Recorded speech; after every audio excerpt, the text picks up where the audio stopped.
अस्सलाम वालेकुम, welcome back to our channel life of our kids में आप सबका वेलकम है। तो जी सबसे पहले आप सबसे सॉरी क्योंकि आप लोगों को इस वाले व्लॉग के लिए वेट करना पड़ा। उसका एक रीज़न ये था, सेकंड लास्ट व्लॉग में मैंने आपको कहा था कि उस्मान के साथ क्या हुआ हम वो कंटिन्यू करेंगे, मैं आप सबसे वो शेयर करूँगी। लेकिन फिर सडनली हमारे साथ एक इंसिडेंट हुआ जो मैंने आप सबसे शेयर किया, वो बाद में हुआ लेकिन वो मुझे आप लोगों से शेयर करना पड़ा। तो इसलिए व्लॉग देर से आने की वजह एक ये भी थी कि मैं ख़ुद एडिट नहीं कर पा रही थी। मेरा एक अजीब सा दिल हो गया था। बस अल्लाह पाक का बहुत शुक्र है, एहसान है मेरे मालिक का कि कोई जानी नुकसान नहीं हुआ, लेकिन बहुत सारे लोगों का बहुत सारा माली नुकसान हुआ, जिसकी वजह से दिल बहुत ज़्यादा अजीब हुआ था कि एक झटके में कितना सब कुछ हो सकता है। हमें अल्लाह पाक का हर वक्त शुक्र अदा करना चाहिए कि अल्लाह पाक ने हमें हर चीज़ से महफूज रखा हुआ है। बुरी आफात से हमेशा हमें बचने की दुआ करनी चाहिए कि अल्लाह पाक हम सबको अपने हिफ्ज़ व अमान में रखें। एक झटके में, एक चंद सेकंड्स में हर चीज़ ख़त्म हो सकती है। तो बस इसी वजह से मेरा ज़रा दिल बहुत ज़्यादा अजीब हुआ था, बहुत नेगेटिव थॉट्स भी आ रही थी क्योंकि हमारे ही अपार्टमेंट में हुआ, जिसकी वजह से मैं व्लॉग एडिट नहीं कर पा रही थी। मेरा बिल्कुल माइंड इस तरफ नहीं था, तो इसलिए बस अभी बहुत हिम्मत करके अपने आप को सेट करके कि नहीं कंटिन्यू रखनी है एक चीज़, तो उसके लिए आपको ख़ुद को प्रिपेयर करना पड़ता है। तो बस मैं अभी एडिट कर रही हूँ। तो जी ये है उस्मान का व्लॉग जो मैंने आप सबसे शेयर किया था। तो बस उसके बाद हमने खाना खाया और ये वही दिन है जो मैंने आप सबसे शेयर किया था जब उस्मान सुबहान से बहुत ज़्यादा चिढ़ रहा था। तो बस खाना वाना खाने के बाद इन लोगों को ज़िद चढ़ गई कि आप हमें आइसक्रीम खिलाएं। तो जाना अब्दुर्रहमान और सुबहान ने था, लेकिन उस्मान बहुत ज़्यादा रो रहा था और मुझे बिल्कुल भी उस वक्त तक आइडिया नहीं हुआ था कि इसके पैर में तकलीफ़ है। ये चल रहा था इस तरह से, ये मुझे कह रहा था कि अम्मा ही दाना हुआ है छोटा सा, और वो नज़र भी नहीं आ रहे थे। ये इन्फेक्शन अचानक ही गोद में बनी दे के चढ़ सकते हैं। हाँ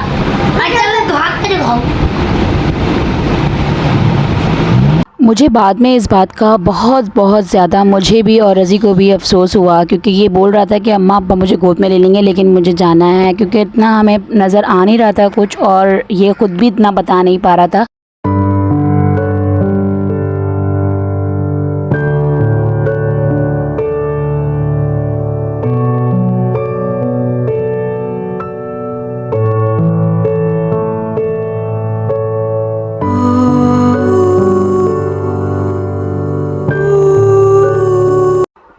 आइसक्रीम खाने के बाद हम ऊपर आ गए और तब भी उस्मान आइसक्रीम की एक्साइटमेंट में ठीक तो हो गया था, अपने आप को भगा के लेकर चला तो गया था, लेकिन आने के बाद ये बिल्कुल सैड था, अलग अलग था बिल्कुल। कोई बात नहीं की जा रही थी, बिल्कुल सैड अलग अलग ये मैं फ़ील कर रही थी इसको।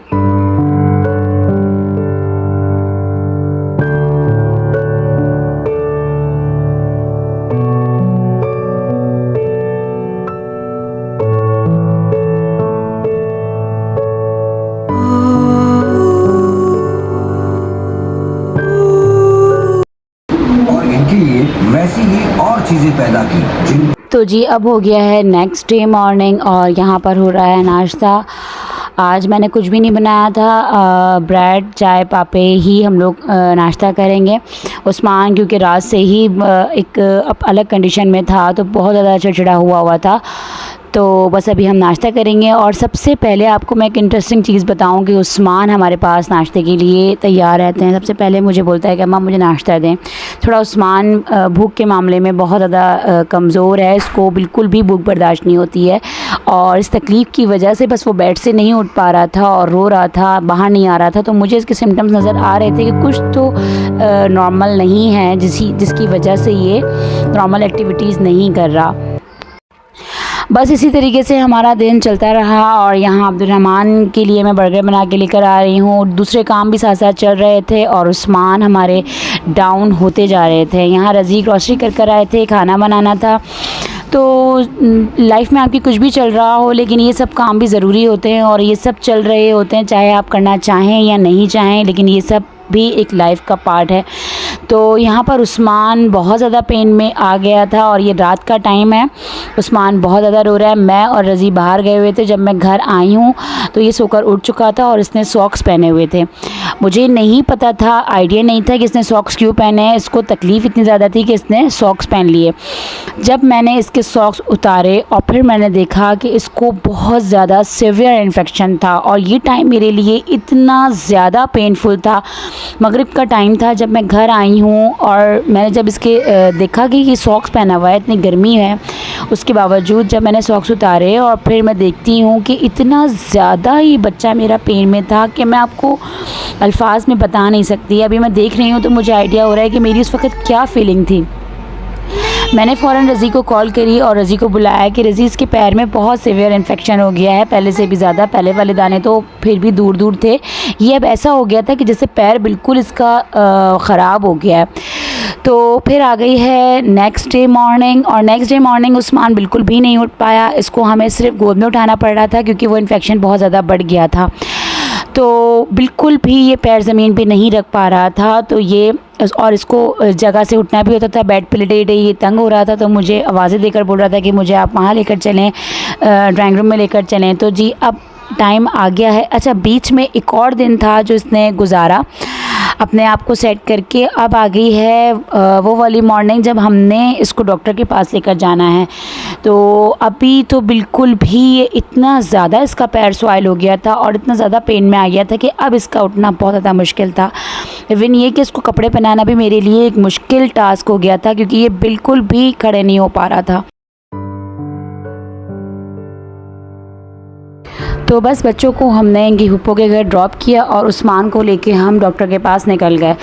तो अब डॉक्टर के पास जाएंगे क्योंकि बच्चा बहुत ज़्यादा तकलीफ़ में आ गया था। पाकिस्तान की नंबर 1 डॉक्टर है, आगा खान को हेड करती हैं। और यहाँ रज़ी की वॉइस आप सबको क्लियर नहीं होगी क्योंकि ट्रैफिक का शोर इतना ज़्यादा था कि रज़ी की आवाज़ सही से नहीं आ रही। रज़ी आप सबको यही बता रहे हैं कि हम उन्हीं डॉक्टर के पास उस्मान को लेकर जा रहे हैं जिन्होंने बाय बर्थ अब्दुर्रहमान उस्मान को डायग्नोस किया, जो पाकिस्तान की टॉपेस्ट डॉक्टर्स में जिनका नाम आता है।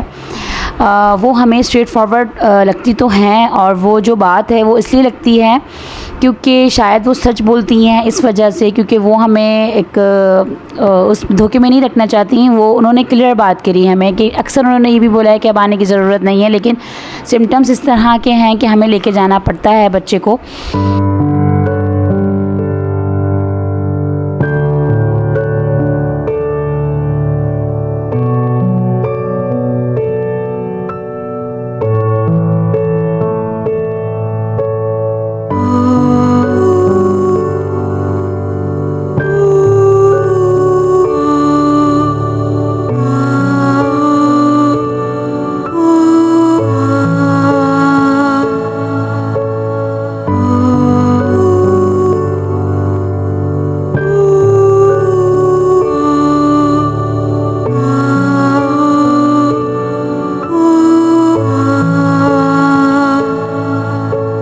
तो बस उस्मान को लेकर हम आ गए थे। जैसे आप लोगों ने देखा फर्स्ट क्लिप में, जैसे ही हम एंटर हुए तो सबकी नज़रें जैसे उस्मान पर ही थी। और जब तक मैं यहाँ बैठी हुई थी तो हर कोई जैसे कोई बात करना चाह रहा हो, जैसे कोई पूछना चाह रहा हो, क्योंकि ये इतनी ज़्यादा रेयर डिज़ीज़ है।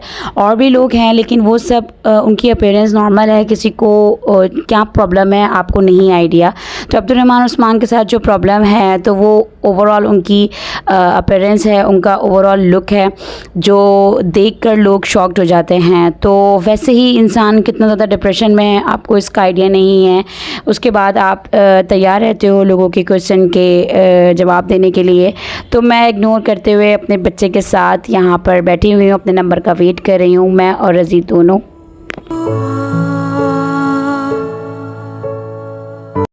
अच्छा, इनका अपॉइंटमेंट मिलना भी इतना ज़्यादा आसान नहीं है। ये तकरीबन 10-15 डेज़ या 1 महीना पहले हमें लेना पड़ता है। लेकिन हमें एक एडवांटेज ये है कि जो हम इनके सॉल्यूशंस बनवाते हैं, जो मंथ में 2 दफ़ा बनवाने होते हैं, तो उनसे हमारी अच्छी रज़ी की काफ़ी अच्छी बातचीत है। तो रज़ी उनको कॉल कर देते हैं तो वो हमारा अपॉइंटमेंट ले लेते हैं, क्योंकि यहाँ हमारा आना होता ही है तो वो जानते हैं अच्छी तरह से रज़ी को। तो यहाँ पर हमारा नंबर आ गया था, उन्हीं की वजह से हमें ज़्यादा वेट नहीं करना पड़ा।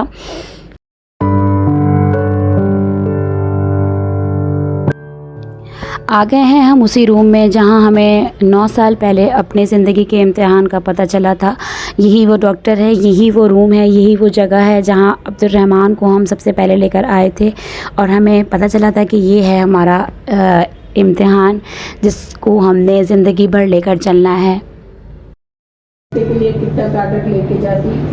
यूज टू तो ना बच्चों से यूज नहीं है, यूज टू नहीं है तो बिहेवियर उनको दिखता है कि भाई ये बच्चा तो और बच्चे के साथ ये होगा और बच्चे इसकी चीज से परेशान हो जाएंगे। डॉक्टर साहब ने बड़े वाले को भेजा था। आपको ऐसे स्कूल तलाश करने चाहिए जिसमें कम बच्चे जाते हैं। सही। इस बार डॉक्टर ने काफ़ी अपना टाइम दिया, तकरीबन आधा घंटा हमें हो गया था और वो मुझे और रज़ी को बहुत सारी बातें समझा रही थी। उनका अब्दुर्रहमान से भी कंसर्न था और उस्मान से भी, मतलब डॉक्टर इतना ज़्यादा रिस्पॉन्ड करते नहीं हैं लेकिन उनको पता है कि ये किस तरह की डिज़ीज़ है और हम क्या क्या फ़ेस कर रहे हैं। तो उन्होंने हमें बहुत ज़्यादा एडवाइस किया स्कूल के लिए, इनकी पेरेंट्स के लिए। वो हमेशा ही हमें एडवाइस करती हैं और तो उन्होंने स्कूल के बारे में हमसे बात करी कि अभी क्या कर रहे हो तुम लोग, क्या चल रहा है। तो बस सारी उनसे डिटेलिंग बात हुई और अब इंशाल्लाह नेक्स्ट में हम इंशाल्लाह कोशिश करेंगे कि अपनी हम वही जर्नी स्टार्ट करें जो उन्होंने हमें एडवाइस किया है। तो जी यहाँ आप देख रहे हैं जो उस्मान का ट्रीटमेंट तकरीबन 3 महीने का है, 6 महीने का है और साल का उन्होंने ट्रीटमेंट दिया कि ये हमने इनका ट्रीटमेंट लेकर चलना है इन जो इसको प्रॉब्लम हो रही है उसके लिए।